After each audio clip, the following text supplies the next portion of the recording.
God damn it! Viva la revolution!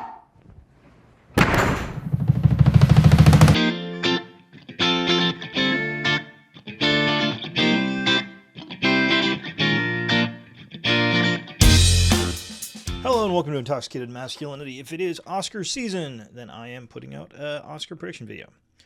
So I'm recording this Sunday night, the Sunday night prior to the Oscars. I just finished my my watch a little bit earlier today. There was one real problem, and I'll talk about it more when we get to that section of the video. But best documentary, Cutting Through Rocks has just not been available anywhere. I was looking forward to March 3rd. It was supposed to be made available on DocPlay, but it didn't happen. I was actually getting ready to come on here and make this video, one movie shy, but I found a place where you could find it totally legally, I'm sure. And so I have watched all 50 Oscar-nominated films. So what I'm going to do for people that haven't seen any of these videos previously, I'm going to go through each category, maybe talk about something if I find something in that category kind of interesting, and then talk about what movie I think should win the Oscar for it and what movie probably will win the Oscar for it. As an update from last year, I didn't actually produce a video going over the results because last year I did real bad.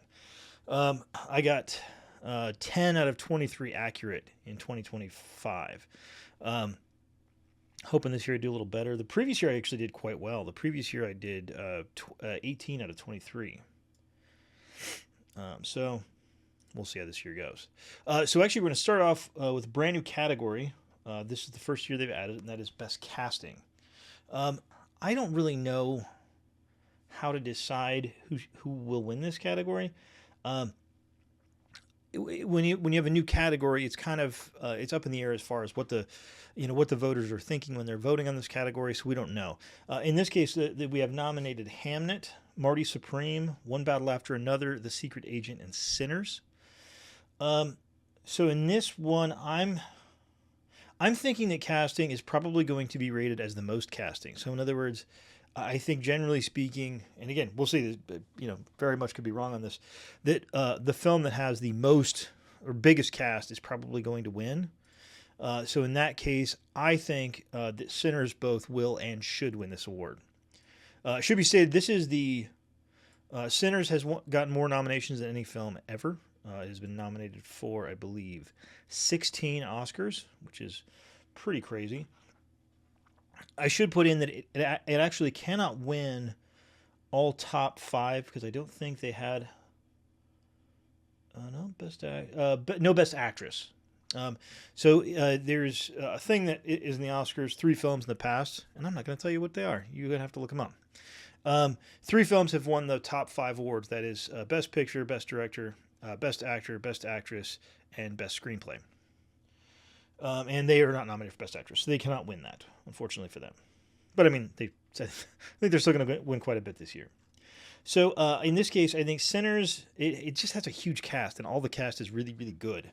I would say the probably the biggest competition for Sinners is going to be One Battle After Another. So if I was hedging my bets, I would say if Sinners doesn't win it, then One Battle After Another probably will. But again, I'm not juicing my odds here. I'm definitely all in. Sinners both will win and should win this award. And by the way, the order I'm doing these is just the order they come up on my little spreadsheet here. So there's no particular rhyme or reason to it. Best Original Screenplay. So original screenplay, we have nominated Blue Moon, which is a new Richard Linklater film. It was just an accident. Marty Supreme, Sentimental Value, and Sinners. So I think this is another category that I'm going to say that Sinners both will win and should win. This is a tough one, though. I really wouldn't put money on this. I thought it was just an accident. It's great. Jafar Panahi is the director, of Iranian filmmaker, been put in prison for his films. He actually, if you look up online, he did an interview with Jon Stewart recently that I thought was very impactful. The only film here, and I think we'll talk about this now, so there is 2 films on this list, and one going back to one for nominated for Best Casting. that I didn't particularly care for that everybody seems to love. So Marty Supreme and One Battle After Another, didn't really like those movies. Marty Supreme just seems he's just kind of a dick. Like the guy's just a dick, and there's not really any reason for it. And then in the end, he kind of, not spoiling how it ends, but basically like kind of learns a lesson, and it just feels kind of, I don't know. People are talking about that. That's a lot of people's number one film of the year. I don't really get it. If you like it, great. I'm not telling you what to like, but yeah. And then One Battle After Another has a kind of an interesting problem. It feels like two different movies to me. Because some of the stuff, like the movie Tiana Taylor's in, feels like kind of a pulp, kind of over the top kind of movie. And if you're going to make that movie, fine, and maybe that's an interesting thing to do. But then I feel like a lot of the rest of the movie, especially with the stuff with Leonardo DiCaprio's daughter, is attempting to feel very sort of grounded and kind of realistic, and it feels very incongruous to me. Didn't care for those two. Anyway, so best original screenplay. Yeah, I said Sinners will and should win. But that one is a real tough one. I don't think Blue Moon probably has much of a shot at it. But honestly, it was just an accident. Marty Supreme, sentimental value, have real strong, a lot of momentum behind them. So I think that any of those films could win. All right, best adapted screenplay. So we got Begonia, which is Yorgos Lanthimos' follow-up to Poor Things. I think that's a great movie. Frankenstein, it's a great movie. Hamnet. And by the way, I should clarify, this is Benicio del Toro's, Guillermo del Toro. It's confusing because Benicio del Toro's in one of these movies. Guillermo del Toro's Frankenstein. Hamnet, I thought was excellent. We'll talk a little bit more about Hamnet a little further up the list. One Battle After Another, and Train Dreams. Train Dreams is a really good movie. It's on Netflix. It's a very small kind of, I don't want to say sedate because that makes it kind of sounds bad, but it's a very little film about a guy living in a very difficult time in American history. And I liked it a lot. So here, I think One Battle After Another probably has the juice it needs to win this award. I don't think it should. In this case, I was actually really torn between Hamnet and Train Dreams because I love both of those movies a lot. I think I'm going to go Hamnet for this one. Just a really good movie, sort of a Shakespeare kind of movie. Yeah, just real good. So yeah, for adapted screenplay, I think that One Battle After Another probably will win, but I would give it to Hamnet. All right, best visual effects. So here we have nominated Avatar, Fire, and Ash. I am a hater of these movies. I think these movies are terrible. I think they are big shiny nothings that have nothing to say. This is the third Avatar movie. In this case, it was definitely not a bomb. I mean, the movie made, I think, $1.5 billion. But it definitely did not have the traction that the first two have had. So it's possible this could be the last Avatar movie we see. God willing, maybe James Cameron could do something other than these fucking things. Also in the category is F1, Jurassic World Rebirth, The Lost Bus, and Sinners. We'll probably talk more about Sinners a little further up the list, more than I have anyway. The Lost Bus is, I don't think, a great movie. It's Matthew McConaughey, and it's taking place in America Ferrera, taking place during the fires in California. And basically, Matthew McConaughey is a bus driver who's trying to get a busload of kids out of the fire. The effects are pretty good. I think they're notable. I don't think it's, I don't know. It didn't really speak to me. I think it has a good message. But ultimately, I just think it was that great of a film. The Jurassic World is another Jurassic Park movie that's basically like all the other Jurassic Park movies, kind of on the same level as Avatar, Fire, and Ash. The one that I think will and should win is F1. F1 is absolutely bait for my particular core demo. Guys in their 40s, 50s, 60s that like cars. I'm a guy in my 40s. I like cars. But it's really cool. It's a very cool looking film. I think the effects are blended in really well. I don't think they take away from the story. I think they add to it. I expected this movie to be really kind of meh, to be honest. And came out of it. I really liked it. It's too long. But it is good. It's good. I highly recommend it. All right. Next up is Best Sound. All these categories are going to be tough. This is kind of a strange year in my mind. Um, so for best sound, we have F1, Frankenstein, One Battle After Another, Sinners, and Sirat. Sirat is, I believe, a Tunisian film. Spanish. And it is essentially about a guy and his son that are going to this music festival to try and find his daughter, the boy's sister, who is essentially gone kind of off on her own, run away. And the things that happen, it's a rough film to watch. There's some very, very rough things that happen in this movie. I would maybe, if you're sensitive to certain things, maybe check if people are familiar with the website Does the Dog Die, maybe look there before you watch this movie. I thought it was good. I think it kind of dogpiles itself, and sometimes maybe feels a little nihilistic. The sound is very good, though. It is my belief that Sirat will probably win Best Sound. Interesting. So I put my list together sort of as I go through the season, and then sometimes when I come back in here and look at the list, I'm like, what did I do that for? But no, I think I'm going to stick with this. I actually put F1 should win this because it does have great sound. It is I think this must have gotten an IMAX release. If it didn't, it should. F1 is the kind of movie you want to watch in IMAX. It's just big, and it's big in every sense of the term, big. So I think F1 should win, but I believe Sirat will win, and not in an undeserved way. I don't think Sirat's bad. It definitely is not a film that I'm rushing to rewatch anytime soon, but yeah. Next up, we have live action short. So for live action short, we have The Butcher's Stain. This is about a butcher working in Israel, and it kind of talks about a lot of the political things that are very relevant right now. It's good. Friend of Dorothy, Jane Austen's period drama, The Singers, and Two People Exchanging Saliva. Two People Exchanging Saliva I just didn't get. It's very kind of avant and just didn't really hit with me. Otherwise, I liked the other four movies quite a bit. I think Butcher's Stain, given the political situation right now, probably will win. And again, not undeservedly so. I think it's a very good short film. I thought The Singers was great. And The Singers, if you haven't seen it, it's on Netflix, so most people have that. I think it's around 18 minutes long or something like that. You could definitely do worse than watching that one. It's just kind of a little light. But I don't know, sometimes it's kind of a lighter movie's good, and it's just made really well, and it's got good sound and all that. Okay, so next up is animated short. So we have Butterfly, Forever Green, The Girl Who Cried Pearls, Retirement Plan, and Three Sisters. My wife really hated Three Sisters. I don't know, it didn't strike a chord with her. She kind of got irritated at that one. I think probably Butterfly will win. It's a very impressionistic kind of a movie. Also sort of relevant politically, I guess.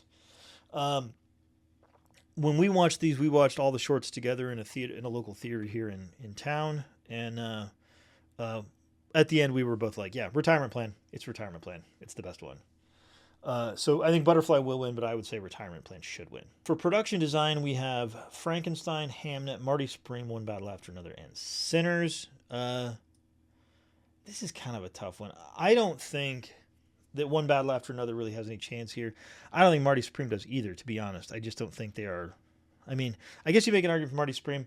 I think that Frankenstein, Hamnet, and Sinners it's going to be a race between these three. And I would honestly be happy with any of those. But I think this is going to be another category that will go to Sinners. Sinners both will and should win that category. All right. If it is a year in which the sun has risen, then Diane Warren will certainly be nominated for Best Song. Best Song this year. If you're not familiar, Diane Warren has been nominated, I believe, 18 times for Best Song. Oftentimes in movies that nobody ever heard of. In this case, she's nominated again. Kesha singing a song called "Dear Me." In this case, Diane Warren is nominated for a song in the movie that is the documentary about her, which is just I don't know. That's something. It's a good song. You should listen to it. I think most of these are good songs. I don't know if there's any real super bangers, to be honest. They do like a lot of the songs in here, but I don't think there's like. Well, it reminds me of several years ago when RRR had its big moment, and like I think everybody pretty much knew I was going to win. The closest thing we have to that this year is going to be Golden from K-pop Demon Hunters. I don't think there is anything that is going to stop that thing from winning the Oscar.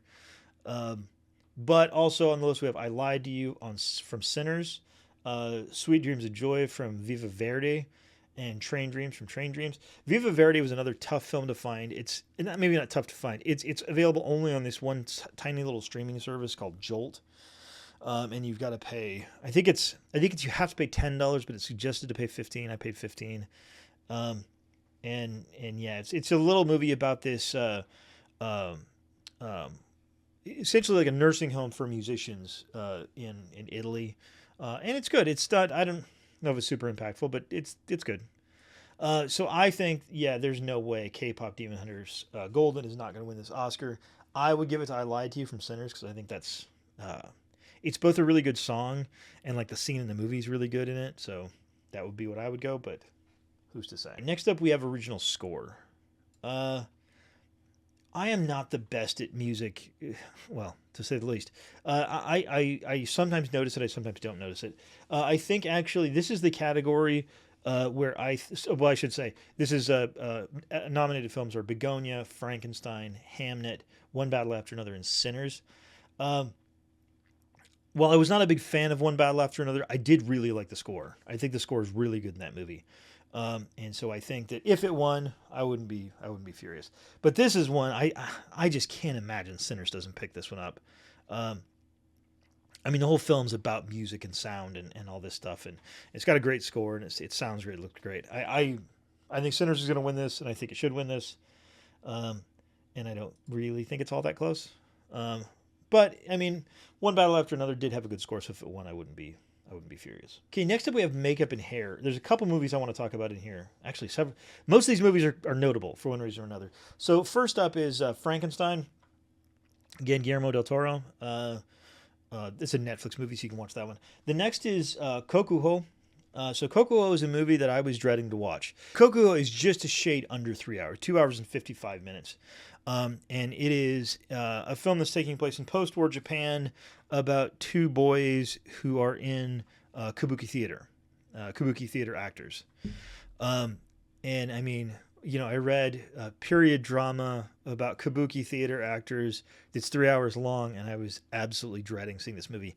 It is excellent. It is incredibly excellent. It's so much better than I thought it was going to be.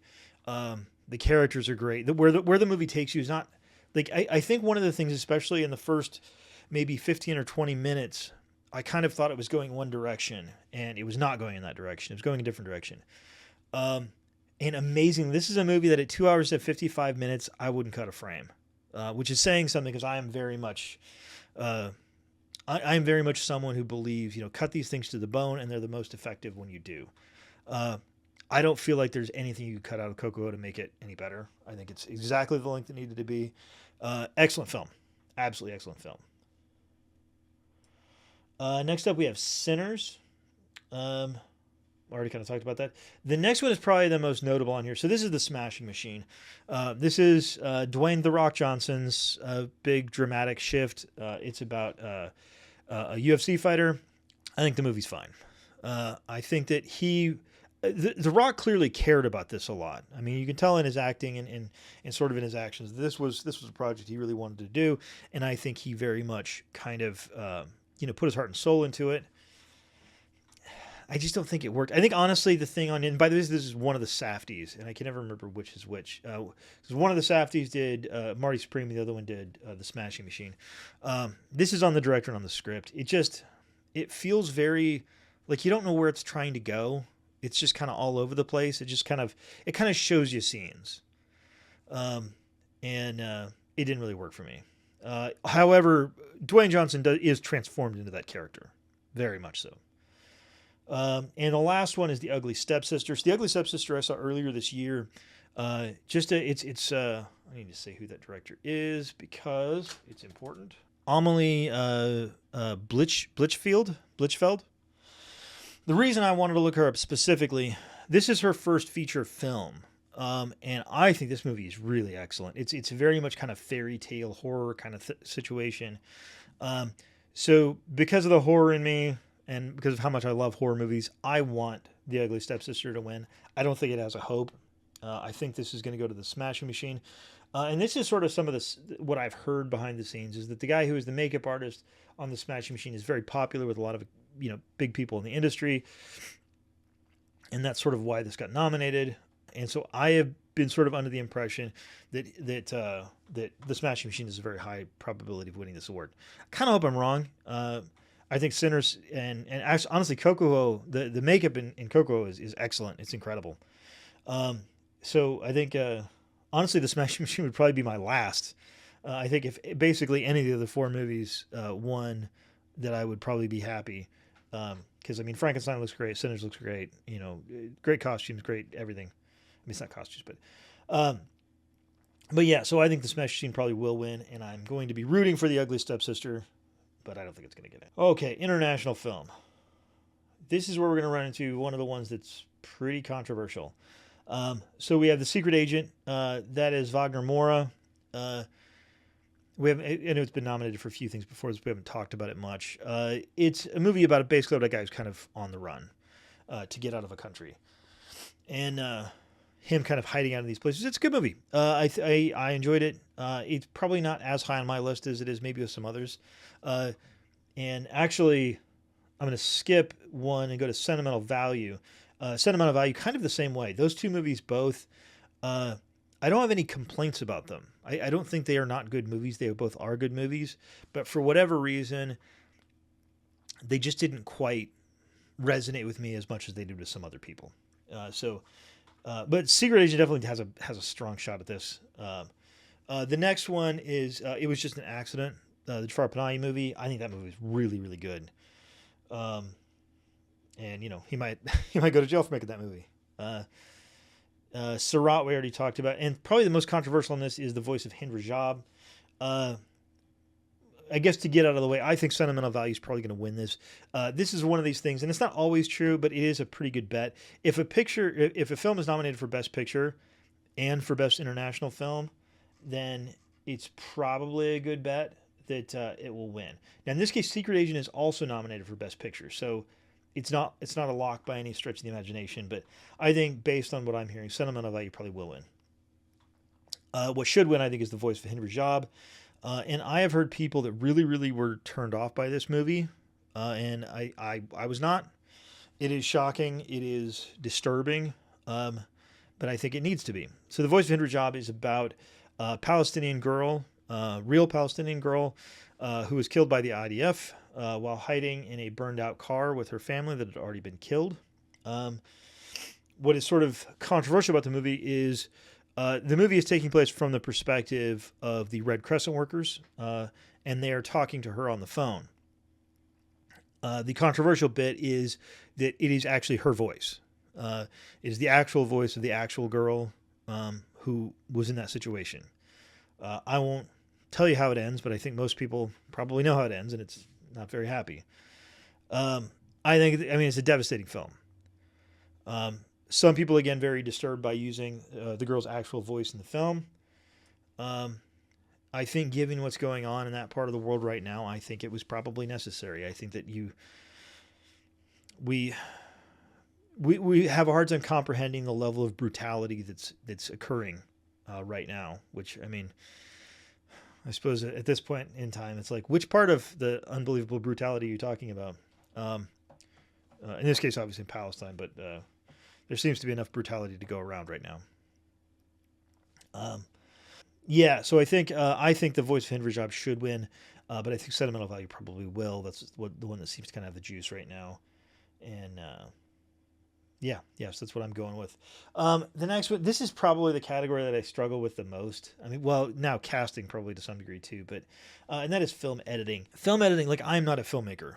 I edit stupid videos for YouTube. So if I don't notice the editing, that means it must be pretty good, and I just don't notice it.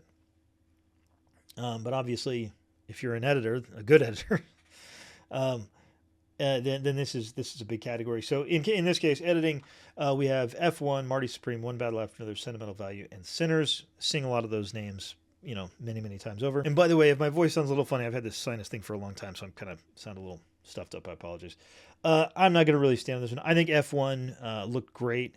I think the editing looked great. The way they filmed the race scenes was really good, and switching back between perspectives was really good. You really feel like you're in the driver's seat in a lot of those scenes. So yeah, I think F1 definitely. All right, next we have documentary short. So this is All the Empty Rooms, Armed Only with a Camera, the life and death of Brent Renaud. Children No More, Were and Are Gone. The Devil is Busy, and Perfectly a Strangeness. There's a lot of heavy stuff in here. The Devil is Busy is about an abortion clinic in Atlanta, I believe. Children No More and Were Gone is about a group trying to identify and sort of publicize all the different children that have been killed in the war in Palestine, in Gaza. Armed Only with a Camera is about a reporter who would go into wars, and do reporting on things, important reporting, and his death in Ukraine. And All the Empty Rooms is about a reporter who does a lot of sort of puff pieces for network news shows, and essentially talking about in this obviously much more serious than that, going to see the rooms of the children that have been killed in mass shootings. So, yeah, a lot of real light fare. I think All the Empty Rooms is probably the one that people are going to focus on, although really I think anything here could win. It almost makes me feel bad. The one that I kind of am rooting for is the last one, Perfectly a Strangeness, which is a very small little documentary about this. I think it's in Chile. I could be wrong about that. An observatory, and how at night the observatory is sort of being run, and they're got their telescopes and everything, looking at the sky. The film never has people in it. It's just focused on sort of the equipment working. But then during the daytime, there are a couple of a group of these 3 mules that just kind of walk around the grounds. And the sort of juxtaposition of these just 3 mules walking around this observatory during the day, and all the highly technical, equipment that's working at night. I love the juxtaposition. I think it's beautifully shot. I kind of want that to win, even though I know it's not the most, big, impactful, sad, horrible things are going on, which we need to know about these horrible things. But I like Perfectly Strangers. I thought it was good. So for feature-length documentary, we have The Alabama Solution, Come See Me in the Good Light, Cutting Through Rocks, Mr. Nobody Gets Putin, and The Perfect Neighbor. They're all really good. You're going to like any of these. I mean, like is maybe a strong word for some of the content, but they're all very, very well made. So Alabama Solution is about the prison system in Georgia, I believe.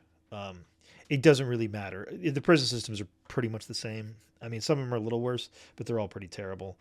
Come and See Me in the Good Light is about a slam poetry artist and her, diseases and, eventual passing away. Cutting Through Rocks is about a woman who was a council member in a small town in a small village in Iran. Mr. Nobody Against Putin is about a guy who works in a school. It's his job to film school events and things like that, and basically shows you how the propaganda started to build up in the lead up to and conducting of the war in Ukraine. So again, real happy stuff. The one that I think probably will win is the last one on the list, which is The Perfect Neighbor. That is on Netflix, so you can watch that. It is sort of about a woman who has a very difficult relationship with her neighbors, and is, I don't know, it's kind of emblematic of everything that's going on in the country right now. People would rather shoot at each other than, have a conversation. And that's a tough one. It's very visceral, because it feels like these people.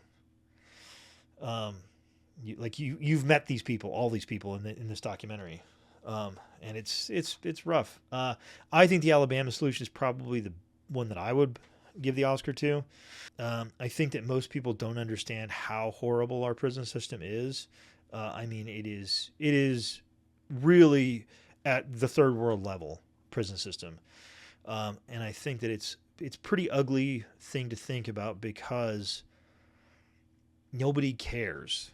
That once you go to prison, once you've committed a crime and go to prison, that nobody cares what happens to you. I mean, if you made a mistake when you were 18 years old, and you think you should be able to pay for your crimes and join society again, well, no, you won't because nobody cares. And I think that's hurtful, and it really shows some really bad things about the way we kind of our society is, I guess. Up next is best costumes. I think we've already talked about all these movies. So we're going to kind of bust through this one a little fast. So we got Avatar, Fire and Ash, Frankenstein, Hamnet, Marty Supreme, and Sinners. I think Sinners is going to win this one. I would probably give this one to Frankenstein, I think. Really anything other than Avatar, Fire and Ash, I'll be happy. But yeah, so I think Sinners will win. I would give it to Frankenstein. Best cinematography. We've talked about all but one of these. No, I think we talked about all these movies as well. So for best cinematography of Frankenstein, Marty Supreme, One Battle After Another, Sinners, and Train Dreams. Yeah, just so much that Sinners looks so good. It's so well shot. I think it'll win. I would probably go with Train Dreams. It's just a different sort of a movie. I mean, comparing Sinners and Train Dreams is just so. It's funny because they actually take place in similar sort of time frames, but they just have such different feels. I don't know. Train Dreams is a really, really good movie. Again, it's on Netflix, so you can watch it. And I recommend it highly. The last of our pre-Big Ones awards is Best Animated Film. I'm going to be honest. I think this is a really weak year for animated film. I didn't really like very many of these movies very much. So we have Arco, Elio, K-Pop Demon Hunters, Little Amelie, or Zootopia 2. I thought Arco was terrible. I had a hard time sitting through it. It was short and it felt long. I think that movie's like 88 minutes or something like that, and it still felt long. It felt kind of pointless. Elio felt like just your sort of most kind of vapid. I can't remember that was Pixar who it is, but just very vapid and nothing there, no substance. Zootopia 2 is just soulless. And it's funny because I remember we watched the first Zootopia in the theater, and my wife and I both really liked it. And I'm not a huge animated fan. Zootopia 2 is, well, we made a bunch of money, so let's make another one. That's not really a great way to make a movie. K-Pop Demon Hunters is the one that absolutely will win this award. I would be. This is probably the one that I would say I have except for maybe best song. There's no way K-pop's not winning this award. And it's good. I don't know if it's great. I don't know if it's much substance to it, but yeah, it's fine. Little Amelie was definitely the best movie, the best animated film this year or last year. So that's who I would give it to. But yeah, this is K-pop's year. Nothing's stopping them. You might say they're gold. Now we get into the big ones, including starting with best director.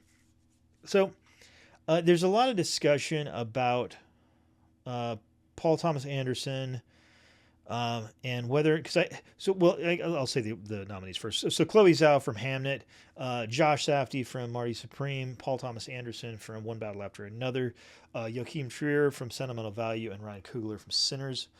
I think the sort of the luster is off of One Battle After Another a little bit. I think if the Oscars had been held 2 or 3 months ago, then I think that Paul Thomas Anderson probably would have an absolute lock on this. I still think he's going to win. I think the film is going to win. I don't think it's going to win Best Picture. We'll talk about that in a minute. But I think Paul Thomas Anderson is probably your best bet for Best Director this year. He is definitely not who I would pick. To be honest, for me, this is a tough one as far as which one I would pick because it's either Ryan Coogler or Chloe Zhao. I think I'm going to go with Chloe Zhao for Hamnet. Hamnet is a beautiful film. It really is. And like the last 15 or 20 minutes is just heartbreaking. And last year was a very difficult year for me for a variety of reasons. And watching the end of Hamnet sort of brought a lot of that stuff back. I was a mess for that movie. But yeah, so I think ultimately, and as I'm talking about it now, Hamnet definitely had the sort of longer lasting impact on me. So I would give it to Chloe Zhao for Hamnet. But I think Paul Thomas Anderson is certainly going to win. Let's do Best Supporting Actress. Um, again, I think Best Supporting Actress and Best Actor are both. I hate to say it, and it's gonna make me sound like kind of a dick. Are a little bit of weak categories this time. I don't know. Okay, so for Best Supporting Actress, we have Elle Fanning from Sentimental Value, Inga Eebstoter Lilianis from Sentimental Value, Amy Madigan from Weapons, Winmi Musaku from Sinners, and Tiana Taylor from One Battle After Another. Yeah, this is a tough one. Again, I'm not speaking ill of these people. I don't think any of these actresses are bad. I just think I've just seen years where I look at each one of the nominees and I'm like, oh, that was amazing, and I just don't think that this year. So Tiana Taylor was walking off with this thing for a very long time, and I think probably still will win it. Uh, Again, I have a lot of problems with that movie. I don't think I would give her that. I think having finished Sentimental Value, it would be between Elle Fanning and Sentimental Value and Winmi Masaka for Sinners, but I think I'm going to go with Winmi Musaku. Musaku. If I mispronounce the names, I apologize. I think I'm going to go with her for Sinners. I don't know. It just felt a little more impactful, I guess. Should talk about Amy Madigan from Weapons. Weapons is a great movie. One of the best horror movies of last year. Not the best, but one of the best. Yeah, so I think Tiana Taylor probably still will hang in there. I think there's just enough juice still left in that movie that they'll give it to her. Best Supporting Actor. This is a good one. I don't know why Best Supporting Actor is always really strong. I feel like Best Supporting Actor is stronger than Best Actor. But anyway, we have Benicio del Toro from One Battle After Another, Jacob Elordi from Frankenstein, Delroy Lindo from Sinners, Sean Penn from One Battle After Another, and Stellan Skarsgård from Sentimental Value. The one that I always mention this because this always comes up. Jacob Elordi as Best Supporting Actor just strikes me as odd. He has tons and tons of screen time in that movie. It just doesn't really feel like a Best Supporting. I don't know.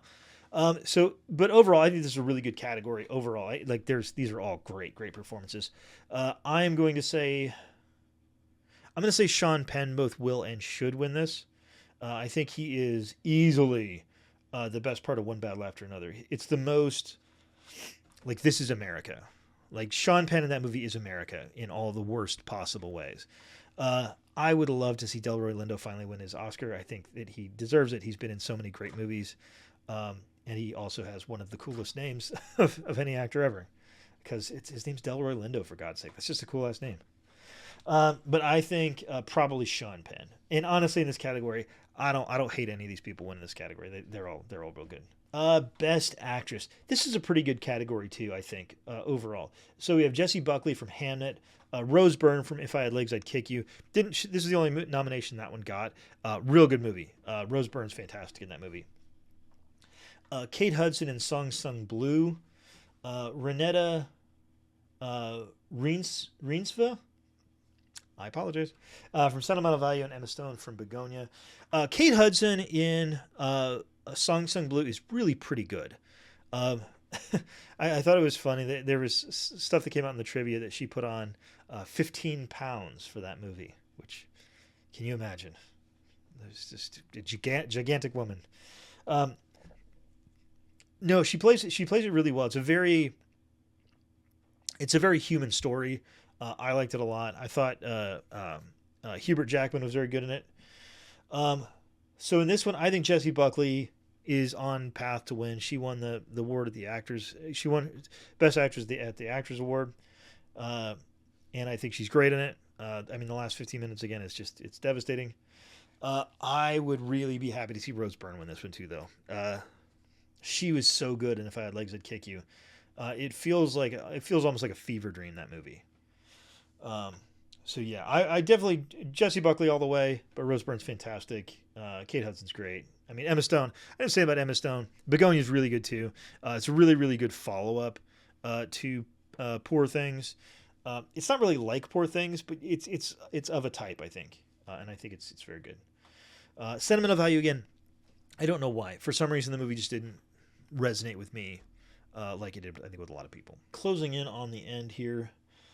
Best Actor. So we have Timothée Chalamet for Marty Supreme. I don't particularly like that gentleman, especially a lot of the things he's doing now. Just, I don't know. And I know that shouldn't be part of this, but it is a little. Also, I didn't really like that movie, so that makes it easier. Leonardo DiCaprio, One Battle After Another. I think he's pretty good in the movie. I don't think anywhere near like best actor level, but Ethan Hawke in Blue Moon, very, very good in that movie. Michael B. Jordan in Sinners, and Wagner Moura from The Secret Agent. I mean, it's definitely between Ethan Hawke, Michael B. Jordan, and Wagner Moura.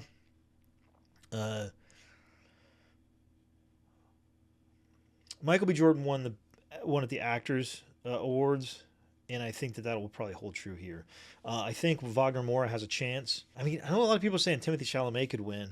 I kind of hope he doesn't. I didn't like that movie, and I think that if he wins an award, he should win an award for a really good movie, and I don't think that was a really good movie. So I am going to say that Michael B. Jordan will carry through.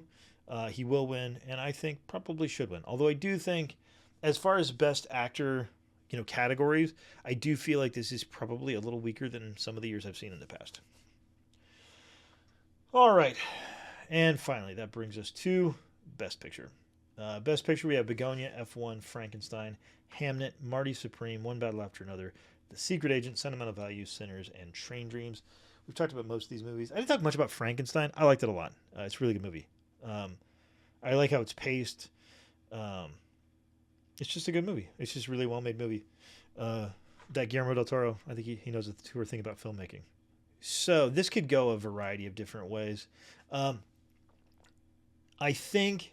So I already said I think that Paul Thomas Anderson's probably going to win Best Director. I think that they're not going to give him Best Picture. So I do not think One Battle After Another is going to win Best Picture. I think it's probably going to be Sinners.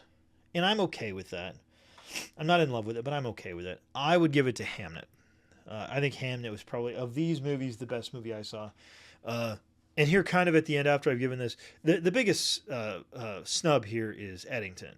I mean, Eddington, in my mind, was heads and tails above pretty much every other movie on this list. I mean, Eddington is an absolutely perfect look at American society. As much as I love Hamnet, and I did love Hamnet a lot, Eddington was phenomenal. Phenomenal film. I mean, the number of categories Eddington should have gotten nominated in here is just, it's a lot. It's a lot of them. So, in the absence of Eddington getting Best Picture, I will say that I would give it to Hamnet, but I think Sinners will win. So, that is all for this year's predictions.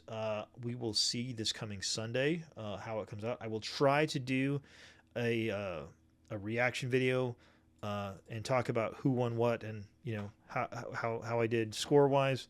Hopefully better than last year. I think I can't not do much worse than last year. But we will see then. So please leave down in the comments what your favorite movie of last year was. Feel free to leave your opinions on who got nominated and who should have gotten nominated. And yeah, I will talk to everybody after the Oscars at some point, whether that be the day after or, in 10 months again. We'll see. All right, everybody, be safe. And as always, have a good drink. And have a good night.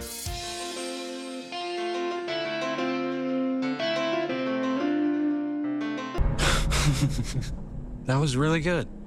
My pulse is racing right now.